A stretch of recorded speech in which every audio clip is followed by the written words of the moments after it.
ایک پاکستانی بزرگ اپنی بیوی کی قبر کو گلے لگا کر خیالوں کی دنیا میں شاید محو گفتگو ہیں۔ یہ بزرگ بتاتے تھے کہ خوشیوں کے دن تھے، میرا بچپن تھا، موج مستیاں تھی گاؤں میں، میری شادی کی تیاریوں کے ساتھ ساتھ سارا گاؤں خوش تھا۔ میں بھی خوش تھا، شادی تھی،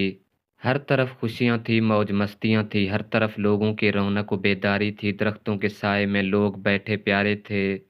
بچوں کے کھیل کود کے میدان آباد تھے۔ وہ بزرگ کہتا ہے جب بارات کی تیاریاں عروج پر تھی،